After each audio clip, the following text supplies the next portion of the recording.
pleut jamais à Brest. Bien connu. Jamais. En fait, il pleut très rarement les jours de match. C'est un peu...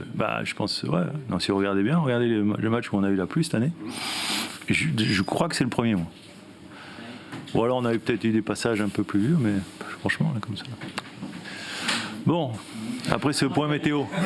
Non, mais... J'allais vous dire, en tant que niçois, j'ai ramené la pluie. Ah, non, il n'y a pas de problème. Il fait pas beau à Nice en ce moment. Eric, ça faisait un mois à peu près, 6 matchs que vous n'aviez pas gagné, compétition confondue, donc je me dis que rien que ça, déjà, ça fait du bien. Au-delà de la prestation même qui est aboutie sur un certain nombre de points. Ouais, clairement, c'est vrai que après cette période compliquée où on a eu des adversaires bien forcément de qualité, parce que si on regarde les 6 matchs, il y en avait 3, c'était contre le PSG, je crois. Un à Lyon à l'extérieur, un à Strasbourg à l'extérieur, donc forcément, non, notre seul vrai couac, je pense que ce sera notre couac de la saison, c'est notre élimination en Coupe de France, surtout par rapport au scénario. Donc c'est vrai qu'on a envie de recréer une dynamique, c'était un peu l'objet du discours d'avant-match, créer une nouvelle dynamique, et pour ça, il fallait qu'on sorte un match où on soit engagé, déterminé, résilient, mais aussi bien sûr focus sur notre performance collective et individuelle, et contrôler les choses qu'on peut contrôler, c'est-à-dire notre ADN, ce qui fait la force du Stade Brestois 29, d'avoir cette agressivité, cette intensité, cette envie d'aller de l'avant, essayer de contre-presser quand on perdait le ballon. Voilà, on l'a plus ou moins bien fait, mais globalement, dans l'ensemble, c'est vrai que c'était un match abouti et assez maîtrisé. Il y a eu des séquences de jeu, peut-être plus en première période où ça collait un peu moins, mais on a vu une attaque assez décomplexée, qui a pas mal osé. Ça t'a plu, j'imagine? Ouais, ça m'a plu, surtout qu'en plus, c'était un peu mes derniers hommes de l'attaque, quoi. Donc, il n'y avait pas beaucoup de solutions sur le banc à ce niveau-là. On attaque en pur. Et ce soir encore, cet après-midi, c'est pas encore une bonne nouvelle parce que j'ai peur qu'on ait perdu Abdallah. Donc voilà. Donc c'est vrai que ça m'a plu en tous les cas la volonté d'aller de l'avant, la volonté de faire mal à cet adversaire. Voilà, on a quand même créé quand même beaucoup de situations. Je crois qu'on termine à 3,22 de XG, ce qui est énorme en termes d'occasion, de but ou de but attendu, comment on appelle, oui c'est ça. Donc c'est énorme et c'est vrai que heureusement qu'on a été récompensé parce que sur le dernier match à Lyon, je pense sincèrement qu'on n'a pas été récompensé par rapport à notre contenu. Donc ça fait aussi plaisir d'avoir un résultat au bout d'un bon contenu de match, quoi. Pour insister sur tes attaquants, on a eu Ludo Adler qui lui marque régulièrement. En revanche, les autres c'était plus compliqué. Ossima n'a pas marqué depuis décembre. Je parle de Ouais. Romain, lui c'était je crois en octobre. Donc Baldé qui n'est pas là, pareil, ils ont peu de stats. Ouais. Ça ne veut pas tout dire, mais je pense que c'est important aussi qu'il n'y ait pas que 15 seuls attaquants de pointe. Non, mais il est évident. Alors, Abdallah a un peu de stats quand même, parce que depuis le début de la saison, il doit être à 8 ou 9 buts quand même. Mais c'est vrai qu'il avait quand même pas mal vendangé sur le dernier match de Lyon, et c'est vrai qu'on pouvait penser qu'en termes de confiance, c'était compliqué, mais avant le match, j'ai dit, tu sais, aujourd'hui, ça va le faire, tu vas marquer. Donc, globalement, ça s'est traduit derrière avec son but sur le corner, voilà. Mais et puis il est un peu malheureux parce que sur la belle action de Mathias, il est pris à contre-pied sur le poteau.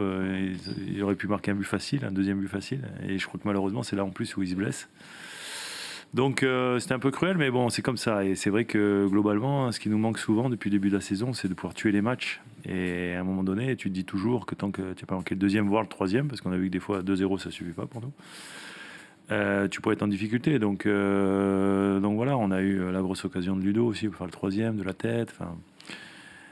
Madi à la fin, des choses comme ça. Mais bon, globalement, j'ai envie de retenir le côté positif parce qu'il y a toujours des choses à améliorer et on est toujours encore dans une recherche de progresser, de continuer à s'améliorer. Donc voilà, mais le côté positif quand même, c'est qu'il y a quand même, je pense sincèrement, les ingrédients pour pouvoir gagner ce match. Et c'était très important pour déjà obtenir ce premier objectif qui était de se maintenir. 36 points aujourd'hui, c'est déjà le premier objectif atteint. Et après, pour potentiellement se projeter sur la suite. Et ça dépendra certainement du prochain match. La question, justement, Eric, est-ce que maintenant vous pouvez vous projeter vers le haut, vous faites votre groupe pour aller chercher cette carotte, aller chercher la Ce que je dis, c'est-à-dire que c'est évident que je pense que le prochain match va être déterminant. En plus, il est juste placé juste avant une trêve internationale, on pourra un peu tout se couper. Et si on devait faire un bon résultat, il est évident que je pense qu'on serait au contact, en tous les cas pas complètement décroché, et qui nous laisserait 8 derniers matchs pour pouvoir avoir quelque chose de